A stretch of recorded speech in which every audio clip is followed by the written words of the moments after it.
Have you ever wondered what truly gives life to matter? How a simple energy can transform something formless into a living being, full of vitality? In the Naruto universe, there is a rare and powerful technique that is the key to this mystery, yang release. But what exactly is yang release? And how is it connected to the vital forces that drive not only the characters in the series, but also the essence of life itself? Yang release, also known as light style, is one of the two nature transformations that exist outside the five basic elements. Instead of manipulating fire, water, or earth, yang release uses physical energy to control vitality. It is responsible for bringing life to inanimate forms, something that goes beyond the power of any traditional element. When combined with yin release, which controls spiritual energy and shapes thoughts, these two techniques become even more powerful, forming the basis of yin-yang release, a technique that transcends the limits of creation and destruction. But how has this ability been used throughout the series? And why is it so rare among shinobi? Yang release is first mentioned by Yamato during Naruto's training. He explains that yang chakra governs the body's vital energy, a force that is always present,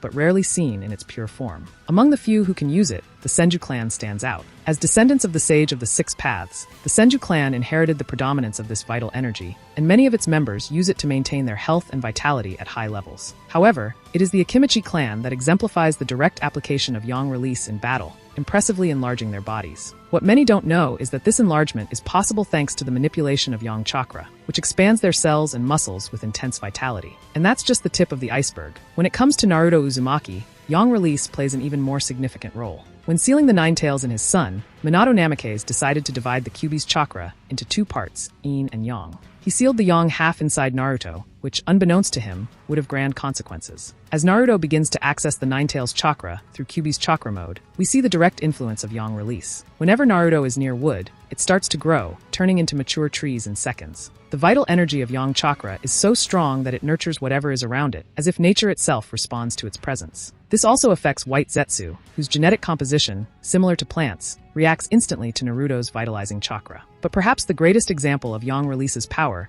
comes from Hagoromo Otsutsuki, the Sage of the Six Paths. He not only mastered yang release, but also combined it with yin release to create something extraordinary, the tailed beasts. Using yin to give form and yang to grant life, he created these legendary creatures, with Kyuubi being one of them. Hagoromo's power was so vast that he could essentially mold life and reality as he wished, altering the balance between yin and yang according to his will. And it is exactly this power that he passes to Naruto when he grants him the Six Paths Yang power, manifesting as a sun symbol on Naruto's right palm. With this power, Naruto becomes a force of nature. He not only fights enemies, but also brings life where there is destruction. Trees grow at his touch, and the vitality of the land responds to his presence. This shows that yang chakra is not just a weapon, but also a force of creation, something that can transform the world around it. However, despite this power, yang release is rarely used in its purest form. Many shinobi do not understand its true nature, which makes those who master it even rarer and more feared. Another fascinating point about yang release is its relationship with the tailed beasts. Each of these creatures contains a portion of yang chakra, which gives them unusual vitality and impressive regenerative powers. This explains why the tailed beasts are so difficult to destroy.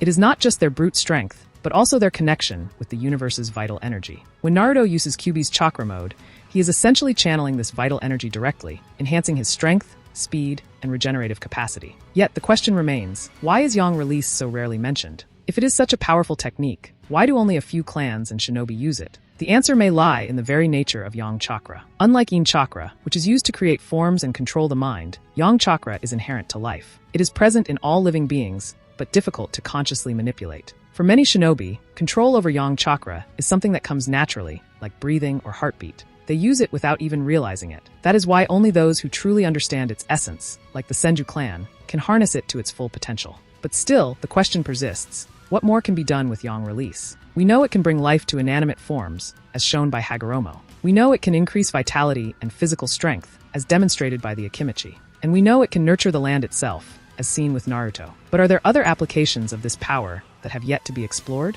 And if yang release could be used to heal mortal wounds, regenerate limbs, or even bring someone back to life, what prevents shinobi from reaching this level of control? In the end, yang release remains a technique shrouded in mystery. Its power is undeniable, but its true potential remains unknown. Perhaps one day, we will see a shinobi who fully understands the nature of life and is able to use yang release to change the course of the world. Until then, it will continue to be a silent force, always present but rarely understood. And now, I leave you with one final question. If you had the power to manipulate your own vitality, what would you do with it? Create life or control death?